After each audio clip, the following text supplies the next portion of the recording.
질 들레즈의 차이와 반복. 55페이지 4절. 반복은 개념의 동일성이나 부정적 조건으로만 설명되지 않는다. 반복은 개념의 동일성이나 부정적 조건으로만 설명되지 않는다. 죽음 본능의 기능들. 실증적 원리를 요구하는 반복. 가로치고 자유의 개념을 사례로. 반복을 긍정할 수 있을 정도로 초원론적 실증성을 띨 수 있는 것인가? 반복을 긍정할 수 있을 정도로 초월론적 실증성을 띨 수 있는 것인가? 어떻게 죽음의 주제는 어떤 원초적 본능과 이어질 수 있는가? 하지만 즉각 다음과 같은 두 번째 물음이 앞의 물음을 보완한다. 죽음 본능은 어떤 형식을 통해 반복을 긍정하고 명령하는가? 가장 심층적인 층위에서 문제는 반복과 위장들 사이의 관계에 있다.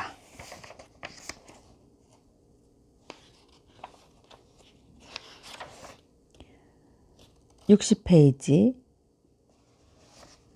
반복되는 것 그 자체도 역시 자신을 가리키는 것에 가면을 씌우기는 마찬가지다.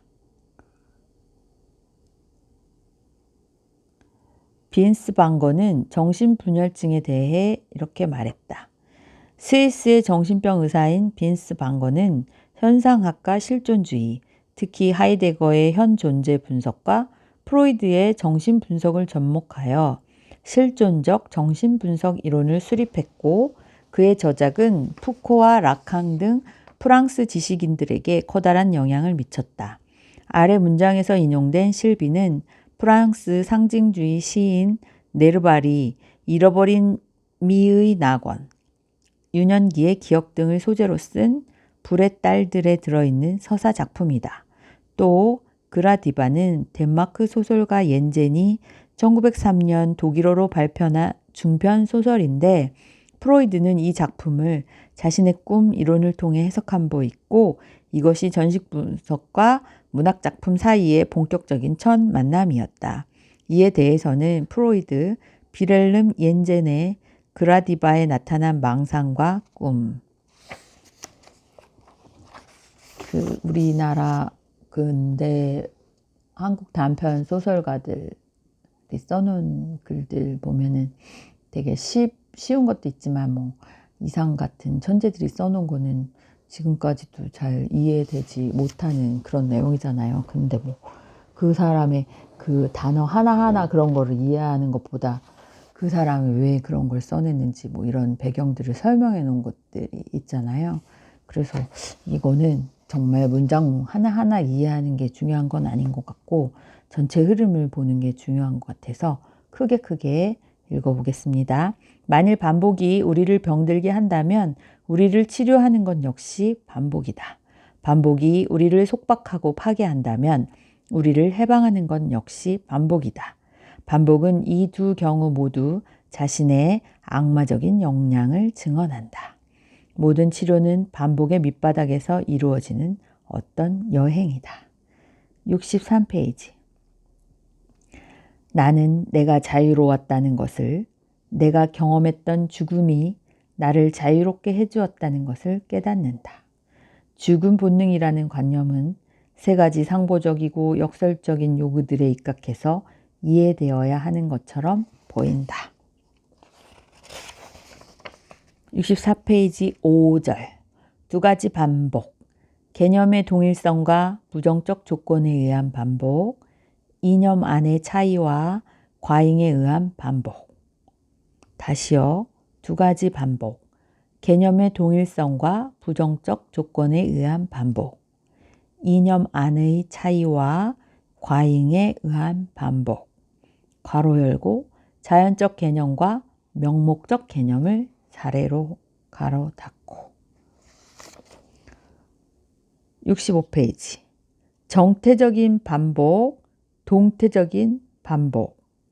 첫 번째, 정태적인 반복은 작업의 결과이지만 동태적인 반복은 몸짓의 진화와 같은 것이다. 이 단어가 사전이 좀 필요한 그런 내용이죠.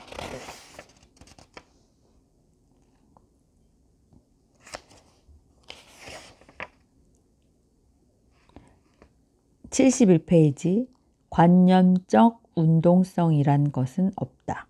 오로지 감각적 운동성만이 있는 것이다. 신체는 자신의 특이점들을 물결의 특이점들과 조합할 때 어떤 반복의 원리와 관계를 맺는다. 이 반복은 더 이상 같음의 반복이 아니다. (72페이지) 헐벗은 반복과 옷 입은 반복. 헐벗은 누드인 것 같아요. 그래서 이게 번역하기 전에 원전이 어떻게 되어 있는지 궁금한 생각이 자꾸 들지요. 그리고 여기 계속 첫 번째가 헐벗은 반복이고 두 번째는 옷 입은 반복인데 이것에 대한 설명을 계속 써놓고 있어요. 헐벗은 반복.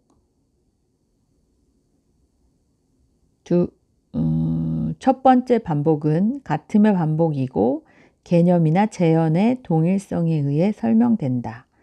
두 번째 반복은 자신 안의 차이를 포괄하며 스스로 이념의 타자성 안에 어떤 간접적 현시의 다질성 안에 포괄된다. 첫 번째 반복은 개념에 결핍해서 성립하는 부정적 반복이며 두 번째 반복은 이념의 과잉에서 성립하는 긍정적 반복이다. 헐벗은 반복은 가언적이고 옷 입은 반복은 정언적이다. 가언, 정언. 첫 번째 반복은 정태적이고 두 번째 반복은 동태적이다. 헐벗은 반복은 결과 안에서 일어나고 옷 입은 반복은 원인 안에서 일어난다. 첫 번째 반복은 외연 안에서 일어나지만 두 번째 반복은 강도적이다. 첫 번째 반복은 평범하고 두 번째 반복은 특이하고 독특하다. 헐벗은 반복은 수평적이며 옷 입은 반복은 수직적이다.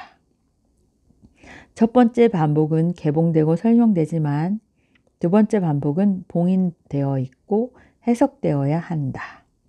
헐벗은 반복은 공전의 성격을 띠고 있고 옷 입은 반복은 진화의 성격을 띠고 있다.